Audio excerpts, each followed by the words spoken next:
Hi, my name is Edmund Williams and welcome to Lehr Homestead. In my previous videos I've talked a lot about the technology that I'm utilizing here and how it actually works. But today I wanted to go a little bit of a different direction, so come on with me and I'll give you a little tour of my garden. This is kind of this. Okay, so these are the two fish tanks. All of the tilapia live in here.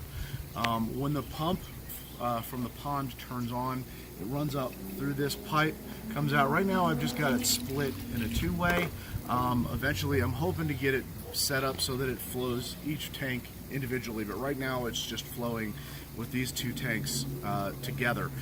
So what happens is the water flows into here. This pushes out the water that the tilapia have been using and pushes it on through to the garden beds. Right now what I've got here is a whole lot of duckweed.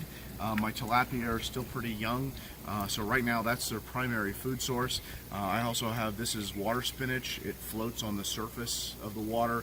The tilapia will actually eat. Here's a good example here. Here's a leaf that was down in the water.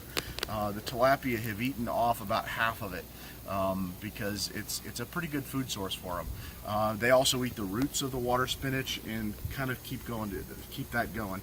They'll also eat the algae. And so that's going to be the primary food source. Once they eat down the duckweed a little bit, then I'll go ahead and supplement with fish food. So the water then flows.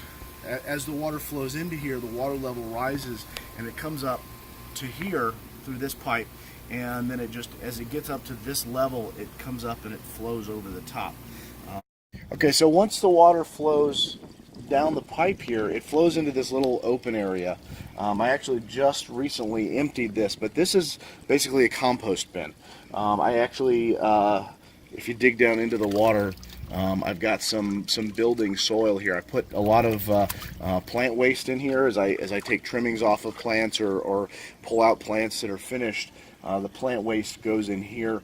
This is an amazing place for the worms to do their work. The fish waste, the solid waste from the fish, anything that the fish tear off of the plants, it all ends up in here where it gets just a constant ebb and flow of water, which really gives an ideal situation for the decomposition of plant matter.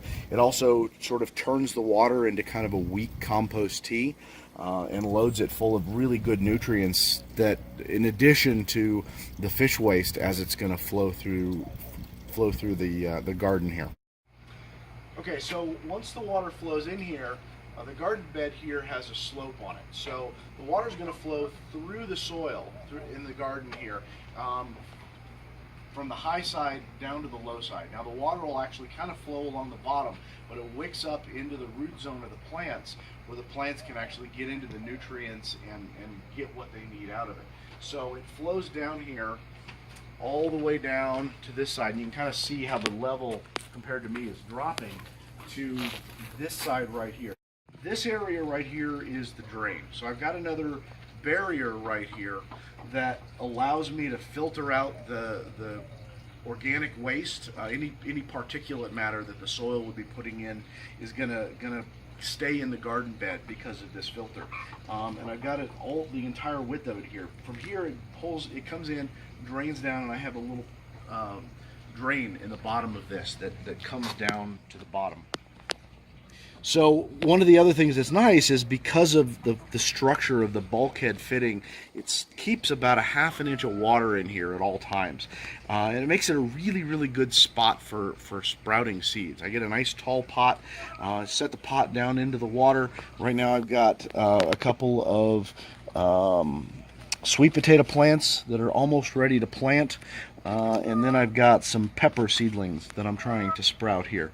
So it's a really great place for doing that. Then the water drains down through this pipe, and then it comes down into the ground and comes underground all the way over here to the chicken coop. So this is the primary water source for the chickens. They actually have a freshwater source. They almost always drink out of this one. It's got some tannins and other colors in the water, so it's not a perfectly clear water, but it doesn't hurt the chickens.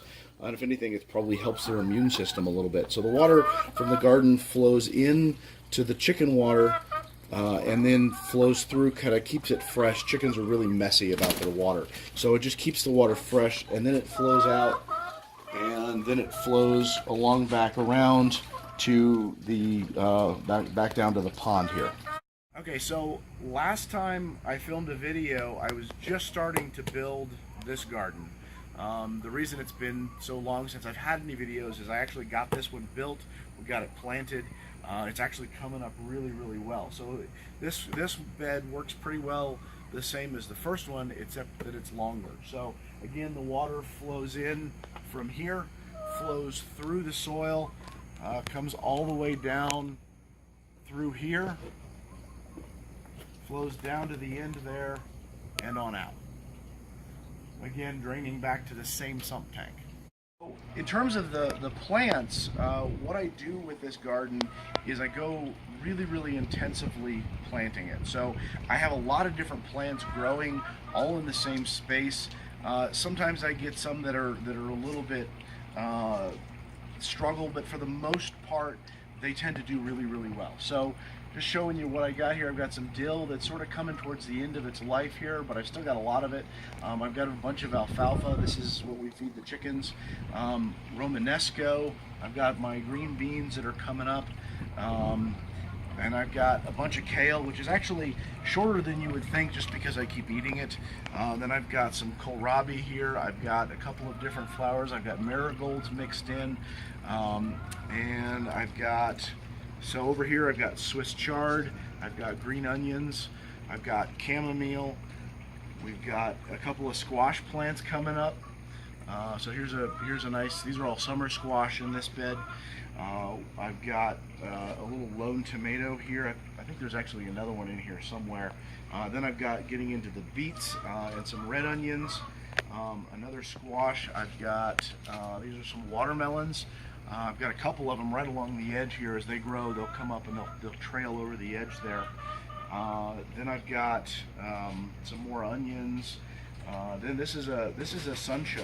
I'm really curious to see how well this does here. Here I've got some again more watermelon. I've also got some sweet potatoes that are just starting to come up. Again, those will trail over the edge like the watermelon.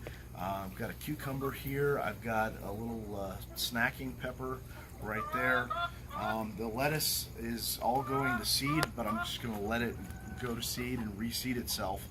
Then I've got a little strawberry plant here. Just wanted to see how he was doing. I got a couple of perennials. There's a strawberry here, the goji berry. This is an amaryllis. Then I've got into a bunch of squash. I've got several okra plants that are mixed in here as well. There's one here. There's a couple here. Then coming down here, there's another lovely chamomile flower. This is a bed of carrots that are getting pretty close to being ready to harvest. I've already started interplanting with some more green beans. I've got oregano, I've got thyme, I've got a little chives here that I ate the other day.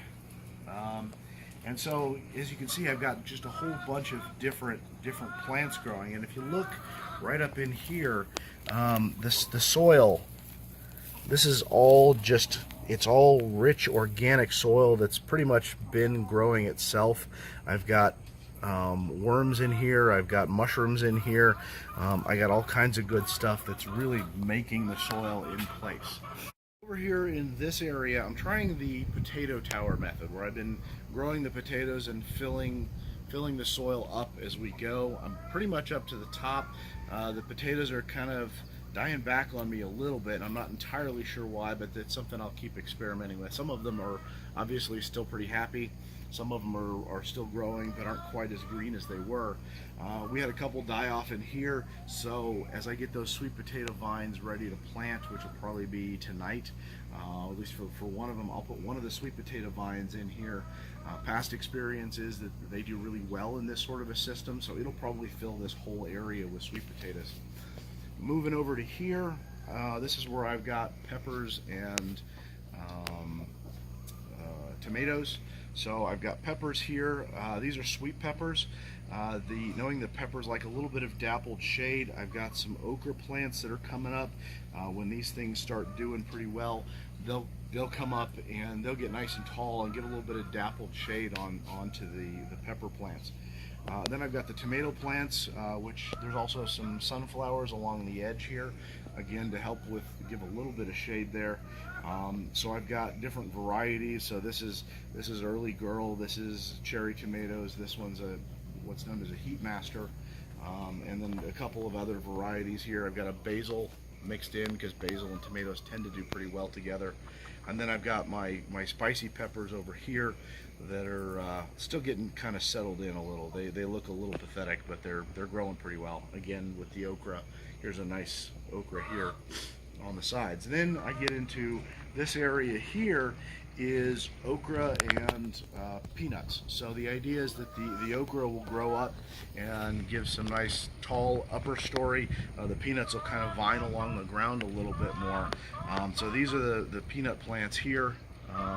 And then the okra plants are kind of interspersed among them. These other little guys are more alfalfa plants. I pretty much put those everywhere. It's just a constant source of feed for the chickens. And moving down to here, the rest of this is a Three Sisters garden. And you can actually see which plants have gotten their roots down into, as the soil builds, there's some void spaces in there that allow better drainage along the bottom. And as the worms get through and work, and as the soil breaks down, those voids will kind of eliminate and kind of pack down. But until that happens, I get a little bit of, like, here's a failed corn plant here that didn't get its roots all the way down into the water zone, whereas these guys have obviously gotten their roots down where they need to be. So then I've got the pole beans that are just coming up. A couple of them, the pole beans, here's a good example here. The pole bean came up and then the corn plant started to struggle. So I'm trying to bring this little guy back. Hopefully we'll keep that going. But then between them we've got, this is cucumbers over here, melons in the middle, and I just replanted a couple of them because some didn't quite come up yet. And then down at the end here we have winter squash. We have butternut and spaghetti squash that are coming up here. And these vining crops, the melons, cucumbers, and squash, will all be able to just trail over the edge if they need some extra room to grow, or fill in the spaces between the beans and the corn. So that's pretty much what we've got planted. If you look over here, I've got my third bed that's just going to get started here. I'll be building that over the next couple of months. This is going to be 3 feet longer than this one, and whereas this bed is 3 feet wide, this one's going to be 4 foot wide. So it's going to give me quite a bit more planting space. Over here we have the chicken coop.